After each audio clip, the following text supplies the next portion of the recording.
Welcome to Inflection Point Podcast, where our mantra is cultivating change from the inside out.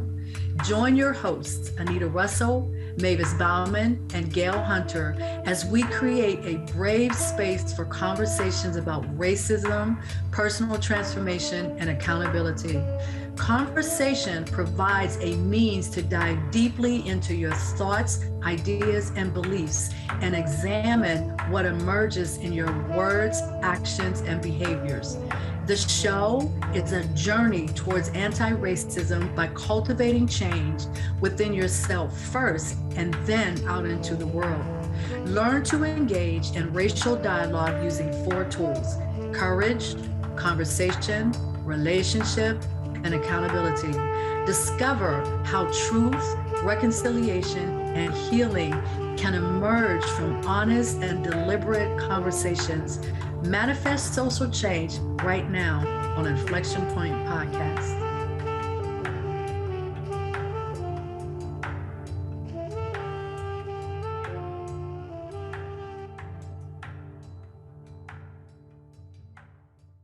Well, hello.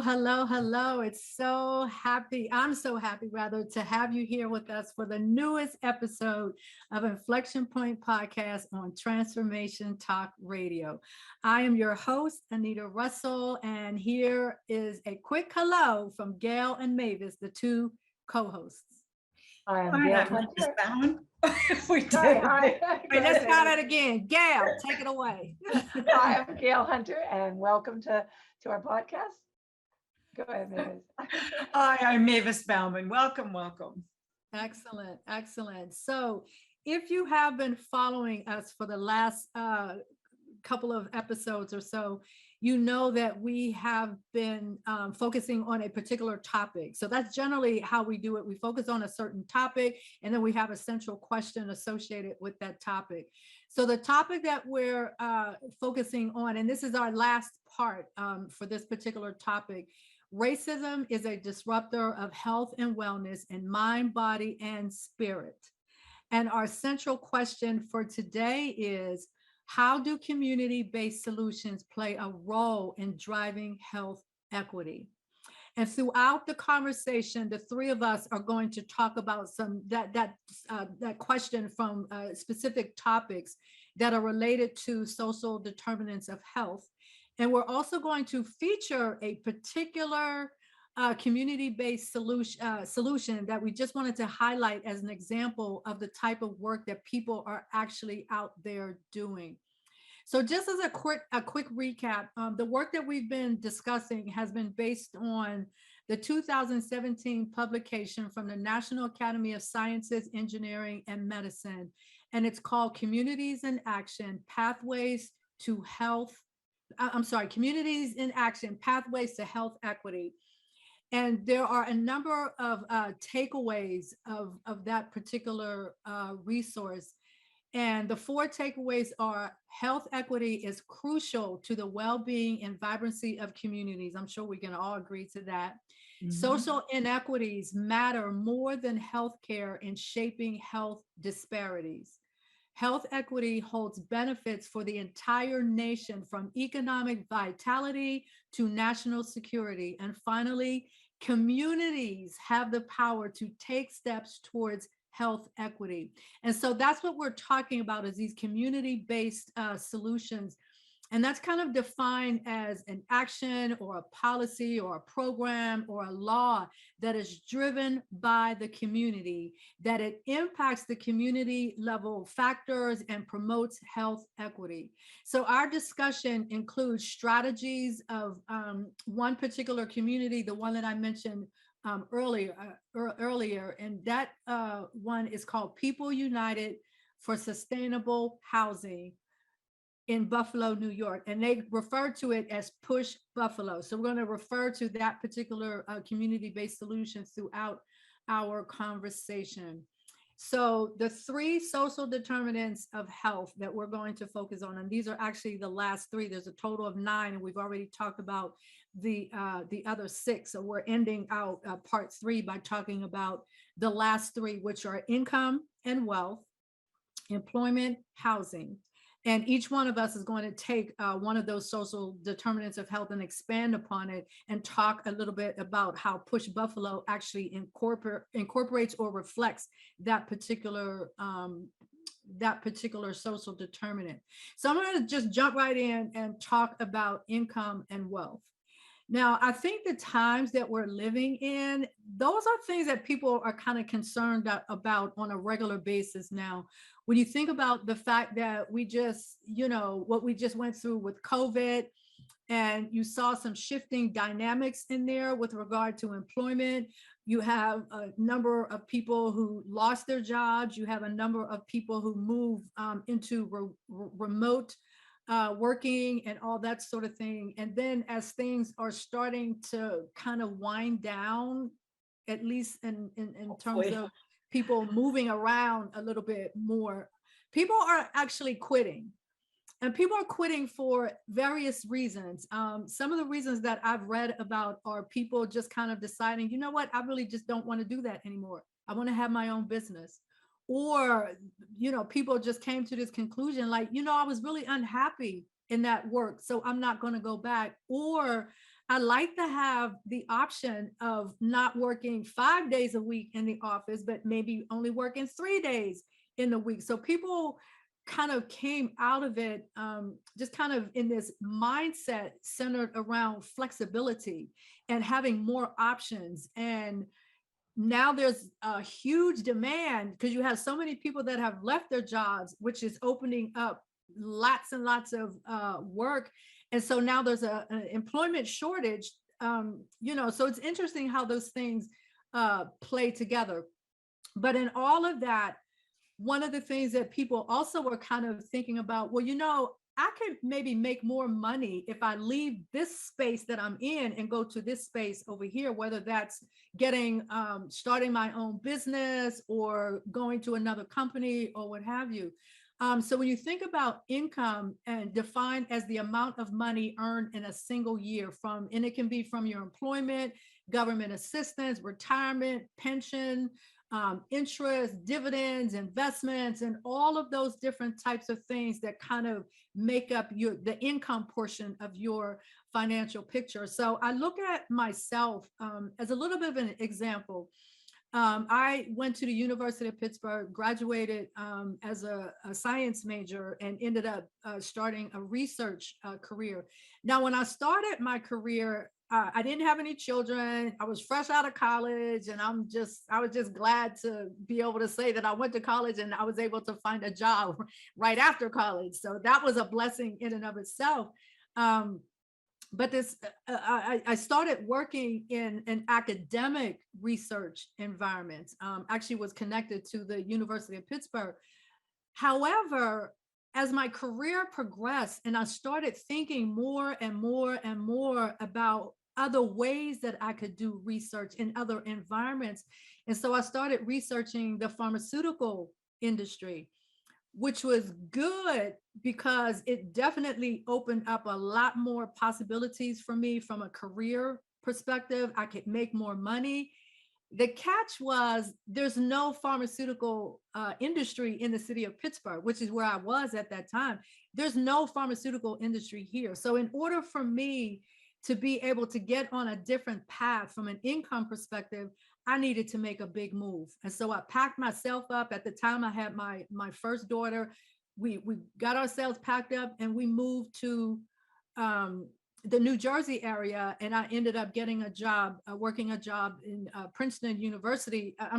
In the city of Princeton with one of the pharmaceutical companies that's there. And so I was able to make that type of decision in regards to my income. But there's a lot of people out there who are not necessarily in that position to be able to do that. And so that's where this conversation is really about. How do we make things a little bit more equitable so that everybody has more of a chance of surviving and thriving from an income perspective? The other piece of it is wealth or economic assets that you accumulate over the course of time. So you think about income in terms of what you're gaining in a single year, But then when you think about wealth or economic assets, that happens over the course of time. And it can even happen generationally. So if you look at some of the more wealthier individuals in our population who may have had wealth as part of their family legacy for generations. And some of those generations, that legacy of wealth actually traces back to enslavement as well. And so there's all of these different ways now of looking at wealth. And then you have other people that are gaining more wealth because they're starting their own business. They're going into, a lot more people are sort of going on this entrepreneur route.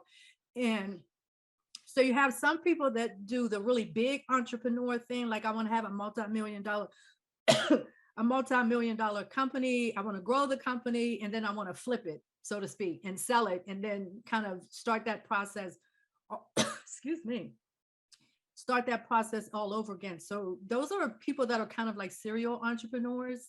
I've heard that term. You may have heard that term. But then there are also people such as myself who did the corporate career, made a decision that I didn't want to do that anymore, that I wanted to have my own business, but I wasn't looking at it from the standpoint of having this, this big corporation and all of that. I was much more interested in helping people more on a one-to-one basis. And so I ended up founding my business that's a life coaching practice. And that, so the point being able to make those types of decisions that are going to impact your income in the short term, if you will, but then also impact your wealth and your economic assets over the long term. And so the more access you have to be able to make those types of choices, the better off your life can be, your family, the things that you do for leisure. And when you think about these four things, where you live, where you learn, where you work, and where you play, all of those factors are really related to the thing that I'm discussing right now, which is income.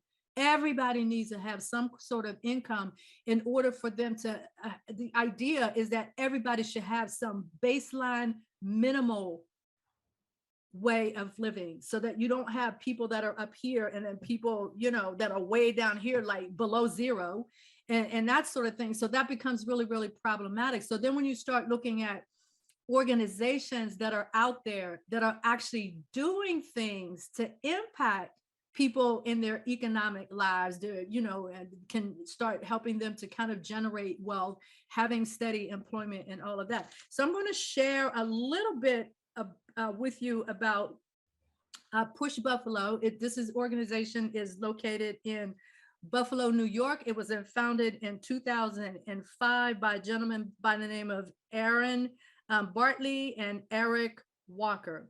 So their mission, just listen to this, their mission is to mobilize residents to create strong neighborhoods with quality, affordable housing, to expand local hiring opportunities. So there you go, it's feeding right into this issue of income, and to advance economic and environmental justice. And so the economic justice part of it relates directly to having access to those things that enable you to actually build wealth.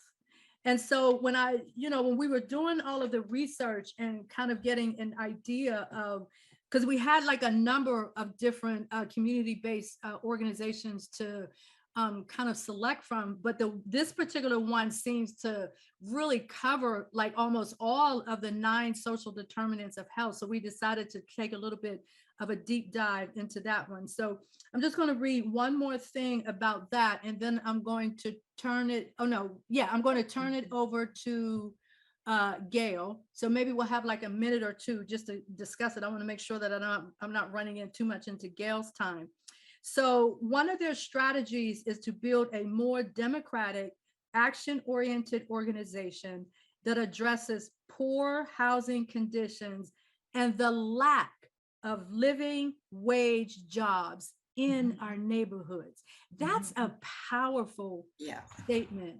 that really speaks to this whole thing that we're talking about in this moment right now around the income and wealth building. So any thoughts from Gail and Mavis before we flip it over to Gail? It's they're all crucial issues, right? It's and every one of them, just one's as important as the other one. But to have the income and to have the housing availability that's sustainable are crucial elements that need to be present, and it's not always present for people. I just love the idea of finding solutions within a community instead of bringing them from the outside. You can imagine that you're going to get much different investment from local people. You're going to cut down their expense of even going to a job if it's closer. People will know each other. Getting hired will be easier because there's a certain amount of trust within communities. I just love this idea of taking what's there and building from it instead of someone coming from the outside and doing the whole gentrification process and displacing all these people who really could use the community help. So I just think it's fabulous, especially with respect to income and wealth building. I read that some of them are able to just stay in their houses. The houses were being improved instead of things being torn down. All of those things just seem like such positive solutions and not complicated. Exactly. Exactly. And it breeds pride. Right. In that Yeah, community. good point. Self-esteem and pride. Yeah, yeah. I was amazed to understand that the push is actually membership, that people join this, and that you can bring to this organization a problem, and they together collectively will try to resolve it and use whatever resources they can within the organization. And so there are different branches that have branched off from push, but are still connected to them. Yeah. So at this point, I'm actually going to pass the mic over to you, Gail, so you can continue, and you're going to talk about housing as a social determinant of health. Right. Housing as a social determinant of health refers to the availability or lack of availability of high quality, safe, and affordable housing for residents of various incomes. I have to share something with you that today, as a psychotherapist, I was talking to somebody new that I just met today. And put this in perspective when what we're talking about. She's a 44-year-old woman who had 7 children. 2 of them have died. She just lost her job today. She has to move out of her house that is falling apart. And she did qualify for Section 8 housing, which is a lower income housing, but she still has to now come up with $980. I mean, that's a lot of money, right? And then she has to find another job right away in order to make sure she's continuing able to pay for that. And she has to find movers. I mean, so think about that. And her 15-year-old daughter has been missing for 2 weeks. I mean, so there are complicated issues going on just within this one moment, this one point of time in her day, right?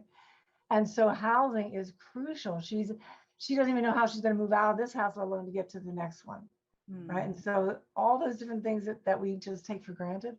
You know, I was thinking about just my own home, that if I were to stop really working, I might not be able to stay here, and I would have to then adjust and be able to find something I could afford to live in within this a much lower income, and the transition that would be difficult for me. But there are people there that are living with this all their lives, right?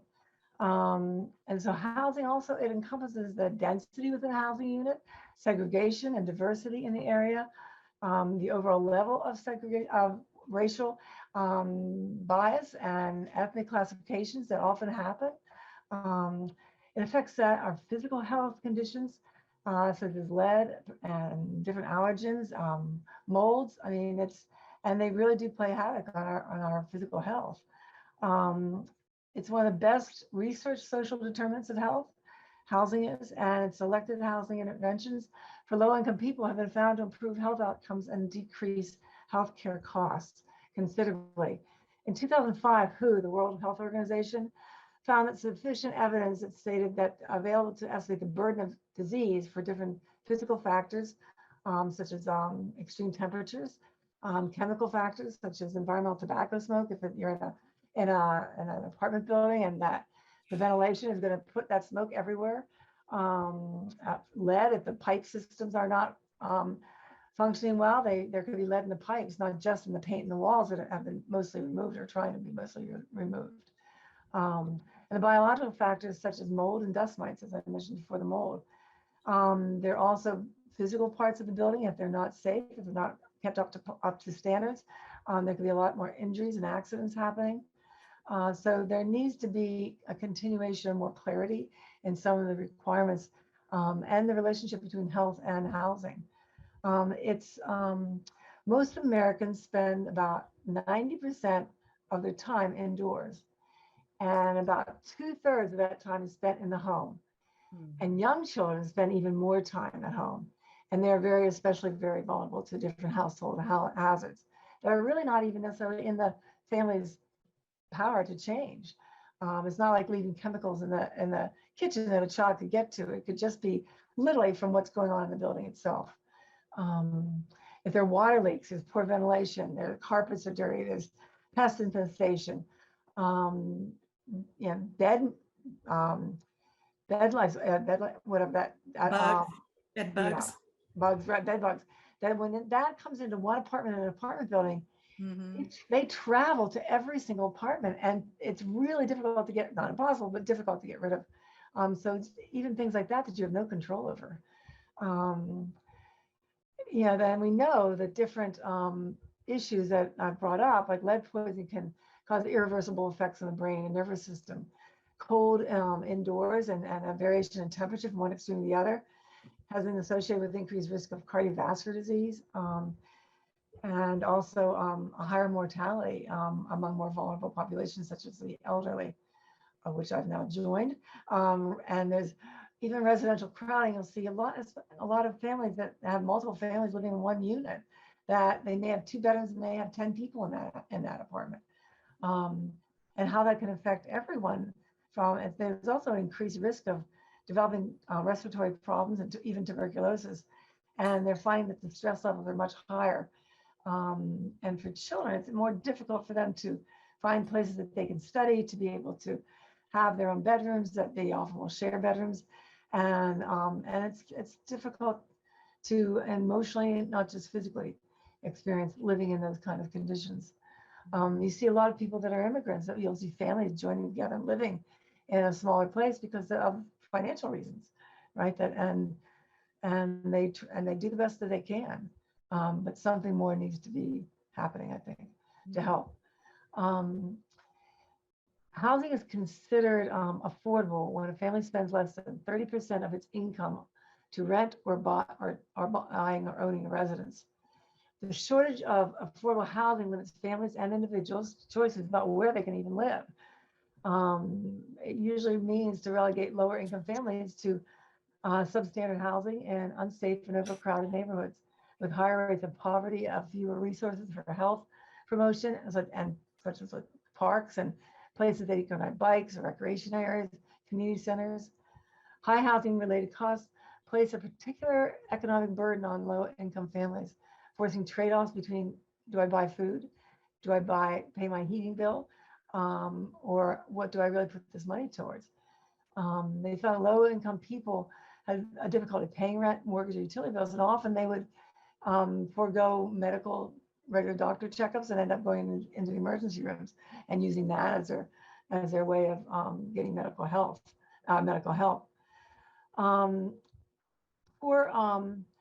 As I said before, poor housing can also affect children and their academic abilities.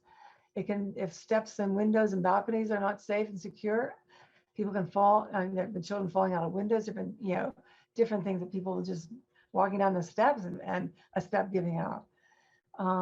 Glass or so forth that can break very easily. So there's also a high level correlation with depression and anxiety that they noticed also in some of the studies. So inadequate plumbing and lack of air conditioning is really a major health issue for people. Think about some of the really hot days, and since our climate is changing somewhat, we've had some pretty hot summers and temperatures, and people that don't have air conditioning, especially older people or people with respiratory failure, are difficulties. they have a very difficult time getting through that. And there have been deaths because of that. So that's an issue that is not affordable to many people. They also listed stress from living in an area where there might be violence, and how stressful that is on children and adults both, and how feeling unsafe. So there's quite a few determinants and issues that really come up with housing that really do need to be addressed and continue to be addressed. Thank you for that, Gail. So there is a couple of things that I wanted to kind of comment on. Number one, everything that you just said describes that very intimate, if you will, connection between housing and income. Like you just can't, the two are just inseparable, so to speak. And then you had also mentioned the tie of money and health, right? I'm sorry, the tie between housing and health. But then one of the problems that I see that we have is that there's also a very strong tie between money and housing. So when you think about it from a development perspective, from developers, building new business, like we were talking about the file cabinet apartments and all of that. So you have the developers that have a very capitalistic, money-oriented mindset per square foot, right? But then you're impacting these individuals. And I want to just share one quick story. We got about 3 more minutes until we go to break. But one quick story that I saw very recently, and it was on the housing crisis that we're in right now, right? As a result of COVID, housing prices are through the roof, particularly with rental properties. Landlords are doubling and tripling their rents, which means you're knocking people out. So it was an instance where it's a woman that lives in Florida. I believe it's her and her daughter. She has a very nice home. It's not, it doesn't have any of the issues with the, the environment or the plumbing. She has a beautiful home, but she's low income and she gets a government voucher. And so she is 100% dependent upon the government voucher, in addition to whatever other income that, she has. But she needs that government voucher in order for her to sustain herself. So she recently got a letter from the landlord saying her rent for the space had gone up to like over $2,000, just like that. And now she's wondering, what in the world am I supposed to do? None of those other issues were there. It's a beautiful property, well maintained, but that link to income and also that link from housing and money is what drives some of these problems and all of that. So Mavis, if you wanted to comment, I think we got about 2 more minutes before we go to break. Yeah, as I was listening to Gail, I just thought of the cascade of problems that come from people not having, I saw this term today, a family raising wage. If you don't have a living wage for yourself or a family raising wage, all of those things are going to happen. You're not going to be able to repair where you live. You're not going to be able to get into a good building. You're not going to have any leverage with your landlord. I mean, all of those things come together. And then I think what falls out of all of this is, where's the humanity for people who need a place to live? There's no place for them to go. And, it's just, I remember a friend of mine saying, we're really all one paycheck away from being homeless. We're just not that far from a catastrophic event that would really change our housing situation. So all of those things come together if you don't have a living wage. Exactly. So we are pretty much at that point where it's time for us to take a break, and we'll come right back and we'll continue the conversation.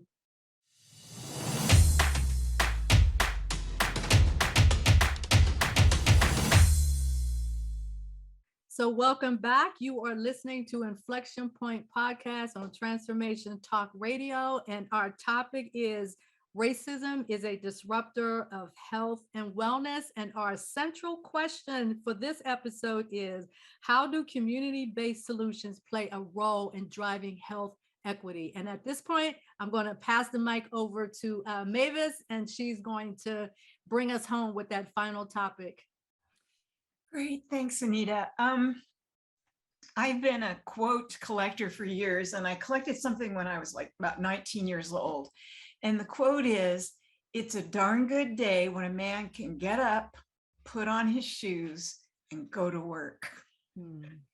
And I think about the importance of just our identity when we have a job, to be able to have purpose, to support our families, to have an economic role in our community.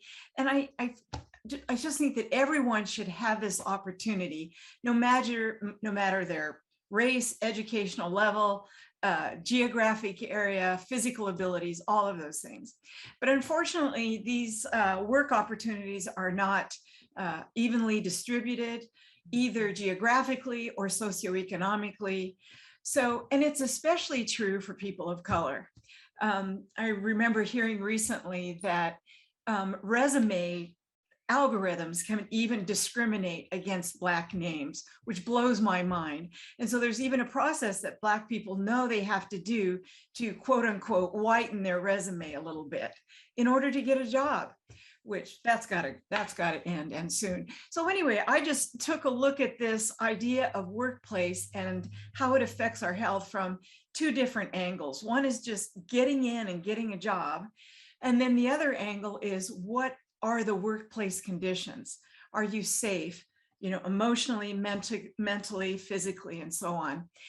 I happened to find this report from McKinsey. They did a study with some serious data points, 24 companies representing 3.7 million employees in the United States. And one of the quotes from their report says, "Inequality is baked deep into our current capitalist society." Ouch, that's big, that's deep and broad. It says many researchers see these challenges as rooted in the socioeconomic and racial history of the United States. Achieving equity for Black workers in the private sector requires addressing certain challenges, including geography, industry, job type, and so on. And companies need to work with each other to address these hurdles for people of color. One of the they came up with 10 key challenges in private companies, and I wanted to just highlight 3 of them. One is the underrepresentation of Black workers in the faster growing industries. Another one is the disproportionate impact of technology and the future of work on Black workers. And the third is a trust deficit among Black employees toward their companies. So all of those challenges are kind of come out of the fact that Black people are overrepresented in our frontline jobs. So if we look at the time of COVID in particular, these were the people that had to go to work. They're working in transportation, they're working in hospitality and food service. Those frontline people, not the C-suite people, but the frontline people. And so they were disproportionately impacted by the pandemic. There was a higher rate of death, higher rate of sickness, and so on in the Black community. We need to realize, like, what would we do without these people that are willing, at least for now, to take these jobs?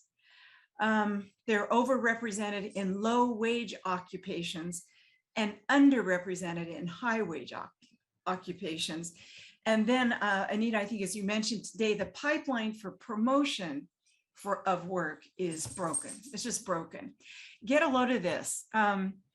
Today, there are 4 Black CEOs in Fortune 500 companies. If Black people were proportionately represented in these Fortune 500 companies, there would be 60, not 4, but 60. That is the depth of that disproportionate representation. And, you just have to wonder why. At this point, why are we still here? Another term that I saw that I thought was interesting was an emotional tax.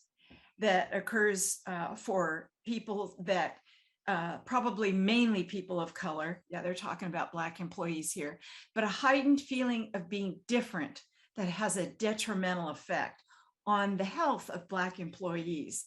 You know, just probably a certain anxiety level, like what's going to happen in this meeting with all white people in the room? What am I free to say? What must I not say? How can I be myself? They did comment at the end of their report that things are getting better, but at the rate they're improving in terms of bringing back Black people into higher level positions, raising wages and so on, it would take 95 years for Black employees to reach a talent parity with white people. 95 years. Yeah. Okay. And if McKinsey says that if companies followed their recommendations, they could bring that parity into place within about 25 years. Still, that's a long time, because we're going to end racism before that, right? Yeah, we got to do it in 15. We got to do it in 15 Right. years, right? Right. But you see that the workplace is kind of holding on to that systemic racism, right? Throughout, you know, whether it's the physical place that they work. I found one example just to drive home the point about Black workers being our frontline workers. This is something that happened in the around 1927, where they were digging a tunnel in order to reroute a river. Black workers represented less than 20% of the local population, but 76% of the estimated 700 workers who died as a direct result of the dry drilling technique were Black. And, you know, these people were not given masks to prevent the silica from going into their lungs. So they got silicosis. They died, even if it wasn't from an accident. They worked 10 to 15-hour days, got the job done in half the time, but still many of them died from these lingering illnesses. Some of them, it says, were forced at gunpoint to keep working longer hours. And that sounds familiar, doesn't it? Yeah. Yes. Far away I mean, from slavery, right? Chattel slavery. This is just, yes, exactly. Right. This is just an extension of slavery. Because Exactly. again, the white managers, owners of the company had all the power. And these people had come from different parts of the country. You know, this was the major depression, and these people needed jobs, and they were treated as expendable objects and not as humans with lives and families and people who were depending on them. So that really hit me hard to see how, just again, about this loss of humanity for Black workers. I saw where they finally put up a memorial for these workers in 2009. They could not be buried at the time they died next to a white cemetery. So they were buried near miners. I mean, this sort of historical fact is just shameful and has to change. But the bottom line here is that this country was really built on free labor. It started out that way. You know, slavery was how we really built our original wealth in this country. And, you know, the proportion of our sales and exports that were cotton is, I had no idea that it was that disproportionate. Mm-hmm. So, you know, we're still working with bringing everyone into our economy with a specific role. You know, relating to this push organization, this is very cool. I didn't get to spend as much time with this as I would have liked, but this push organization goes right in the community to solve a lot of these work issues. For example, they're hiring people within the community to build these green zones, these green homes. They're training them on the job. Very cool. Nobody has to go anywhere else to pay extraordinary tuition to go and learn to do the jobs. The organization is standing behind the employees so that if they are hired by an outside company and they have, let's say, a prison background or something, the push organization, if I'm not mistaken, stands behind the employee. So in other words, for a person with a prison background, it's just next to impossible to get a job, right? You know, and they've got this sort of community support to get work and to break through that. Let's see, what else do I have here? This particular community was, says it's living the bounds of this zone. People roughly made $20,000 with 40% of the residents, and 60% of the children are living in poverty. This is the type of community that city planning processes do not serve. So the idea of this push organization coming and targeting a specific area like this, just to me seems just, I don't know, exciting and wonderful to acknowledge the humanity in that space instead of the capitalist model, which is, it just doesn't make sense monetarily. Let's just tear these homes down, you know. Instead, let's go. These people are here. They want to work. They can work. They can be trained. Do you want to interject something there? Well, I was just going to say, even if, you know, even if it is a situation where, let's say, housing development really does need to be torn down, it's like some of the things that Gail was pointing out, but the developers should be sitting at the table with the people that are going to be most impacted by whatever that change ends up being. That is the human way of doing it. But to your point, we've gotten so to the point where we're so driven by the dollar. That we're literally willing to compromise people's lives in order for me to get the dollar. That's shameful. It's just shameful. It is shameful. As a society, as a human race, it's just, and you know, when we do that, then all these other costs of having done that bubble up. Like Gail was mentioning, the cost of extra health care needed because these people are living in unhealthy environments. All of those things come back to get you. Right. And it comes back and it impacts everybody. Everybody. It doesn't just impact wherever that problem is localized. It impacts the whole entire imagery of the United States. Right. And the more we keep letting it go, the more it's the weight of all of that is just going to keep on bringing things down. And it's just precious. Yeah. Right. Exactly. So we're like in this time right now that we need to be collectively working together to figure out how we can solve some of these problems. So I have a little bit of a quote here, and this is from the Communities in Action, the resource that we've been using. Healthier, more equitable communities in which individuals and families live, learn, work, and play appear at the center of the work that they do as the outcome of community-driven solutions. So when you look at that model, it's the community-driven solutions that are really doing so much to drive this sort of in a more positive kind of going forward. Humane way.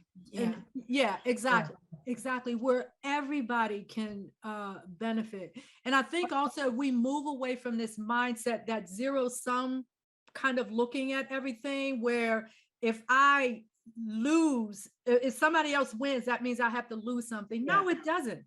It means you both can win. That's what it means, but it's going to take changing our consciousness and changing our mindsets. Like that whole cultivating change from the inside out is what it's going to take, because we cannot keep thinking and being the way that we are. We're just going to destroy ourselves. And I can honestly say, you know, Black folks, we're at the point where it's like, no more, enough is enough. Enough is enough. Amen. I was just going to make one other point that excited me about this push organization, the idea that they are almost starting fresh with this green zone idea. Mm. So they're bringing in new technology. They're not training local residents on, how to put in oil heaters or something. They're preparing them for the future, and they're doing things that are kind to the earth, which is another thing that's going to push that ball forward for protecting our health. So these communities can be a part of moving us forward on so many different levels, instead of just being pushed aside and destroyed, really. Right, right. Right. Yeah. And I love what you said, Anita, about them being at the table. They know. And that's They crucial, know. I think. I think that's Yeah. crucial to what's going on with Push and how they're being so Mhm. successful, is that they're letting the people in the community themselves be at the core of Mhm. building this, and being at the core of maintaining it too. That they train people to maintain the green spaces that they've developed, and they're using it to build water retention things in the green spaces and for Right. the houses. And Right. so it's filtering out and affecting also so many different parts of the economy and the structure of the city itself, but it's Mhm. coming from the community itself, from the group of people who live and reside there, right? And that goes back to that pride issue. Yeah. Sure. The And I think pride of, I did this and I'm going to protect it. Right. right, exactly. And I think another thing that what you just pointed out, Gail, is the talent is there. Yes. In the So much there. It's Yes. there. But nobody has turned around and noticed it or encouraged it or supported it or educated it, right? Right. It's there. It's so much there. Absolutely. Absolutely.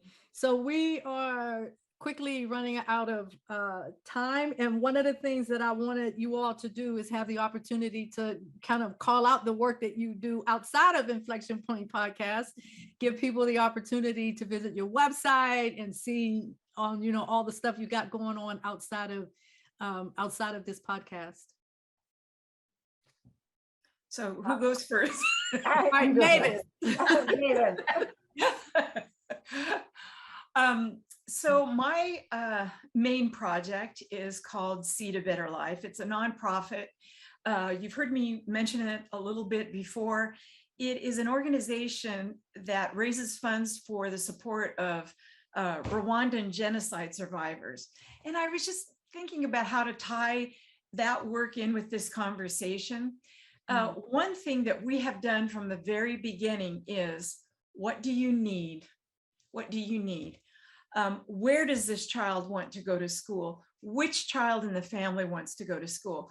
We've tried very hard not to be prescriptive so that we don't interrupt the natural flow of things. If the oldest child, for example, wants to go to school, they're very likely to share what they learn with the younger kids. Those things come from the parents, if they have them, or the kids. They tell us what they need, what their dreams are, and their investment in their education that we're paying for is enormous. So I was thinking too about, why should anybody go to my website and take a look and donate for that matter? All of the funds so far have gone for the benefit of these kids. We've provided help in some form for over 140 kids at this point. It's not huge. It's not like, CARE or United Way, but we are very connected to these kids. We get to know all of their stories, and we cry with them when family members pass. We celebrate their weddings with them, their graduations. It's just a lovely gathering of people. So that website is seedabetterlife.org. Thank you for listening to that story. Okay, who's next? I'll go next. Well, I am a psychotherapist in private practice as my day job, but I also am the president of the board of OMA, Pittsburgh OMA Center for Mind, Body, and Spirit. And OMA started out doing it's a nonprofit. We're a working volunteer board. We started out doing a lecture series once or twice a month, and we highlight practitioners and people that are into topics that are under mind, body, and spirit. We have a day program that I don't know what have my watch, sorry. We have a program during the summer for youth in the city, and it's in a garden, and it's just an amazing program, and it helps kids learn more about the environment and STEM issues, and also it's very trauma informed, and we offer a trauma informed training to the teachers and social emotionally based education. And so it's really an amazing program that we offer for 6 weeks during the summer, and over half of the positions that for kids are given to low income families. And that's one program it's doing well, and we could easily expand it even more. The other thing we do is a trauma informed, it's based in trauma. We do something called You Are Not Alone. For once a month, we get together, a panel of us who are survivors of abuse, and we talk about different issues related to trauma and how we may have healed or how we could heal from certain things that have happened. And that's all types of trauma and ACEs, or adverse childhood experiences. And a few other things we do in addition to that, but yeah, so I welcome you to join the website and register and get an understanding of what we're doing. It's under OMA Pittsburgh.org. We're also doing a big fundraiser this year. We don't have a physical building yet, so we're going to do a big fundraiser trying to get money to come in to actually get a physical space too. So thank you. Their programs are awesome, right, Anita? Yeah, programs. and Yes. I'm really Check it out. Anita's on the board too, yeah. Yeah, that's what I was going to say. Oh, that's right. It's a pleasure to be on the OMA board, number one, but it's also my pleasure to be able to present and facilitate in some of the training programs. So I've worked with the Art in the Garden program. I've done the trauma informed care work, and I really would like call that website out one more time, Gail, because there's so much stuff that's going on right now that people may want to take advantage of. And then I'll tell you about what I do. It's OMA Pittsburgh, OMA Pittsburgh.org. Excellent, excellent. So I am the founder and CEO of a company called The Place to Soar. That is my heart. Everything that I do in my life is really centered around that. And what I do in my coaching practice is basically I create what I call bridge crossers. And so I have a tendency to kind of think of the work that I do in moving a person from where they are to where they desire to be as them crossing a bridge.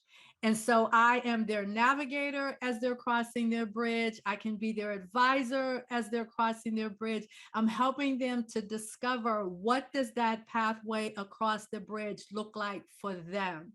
And so every individual has their own bridge crossing experiences, and I set it up deliberately that way. So the website for me is theplacetosoar.com, and that's soar, SOAR, theplacetosoar.com. And so be sure that you go and visit all of the websites that we just called out. And also if you go and look at our giveaway list, there are things listed on the giveaway list as well. So you definitely want to check that out. And I think I have like maybe another minute or two to go. So what I wanted to do was close everything out with this quote. We are at a critical point in history where enacting real policy change is not only important, but it's a central part of creating an equitable society for all. And that's really what our conversations have been about, is creating this equitable society for everybody. And that quote came from Rihanna Rogers. She's the director of the RAND Center for Advanced Racial Equity Policy. So you can look them up, go find out lots of stuff that they do. They do a lot of stuff in terms of research. So it's a wealth of information and all of that. And make sure you go visit the PUSH website. Oh my gosh, do I have time? It is pushbuffalo.org. So I wanted to make sure I called that out before we got kicked off of the program. So thank you all for listening, and we will see you next time on Inflection Point Podcast on Transformation Talk Radio. Bye-bye. Bye for now. Thank you. Thank you. Thank you for listening to Inflection Point Podcast, where our mantra is cultivating change from the inside out. The journey towards anti-racism and social change doesn't stop here. Truth, reconciliation, and healing come from ongoing, open, honest, and deliberate conversations. Continue to dive in and deconstruct your thoughts, ideas, and beliefs as we band together to manifest social change. Tune in to Inflection Point Podcast every first and third Wednesday at 3 p.m. Pacific, 6 p.m. Eastern, here on TransformationTalkRadio.com for more conversations about how we can cultivate change from the inside out.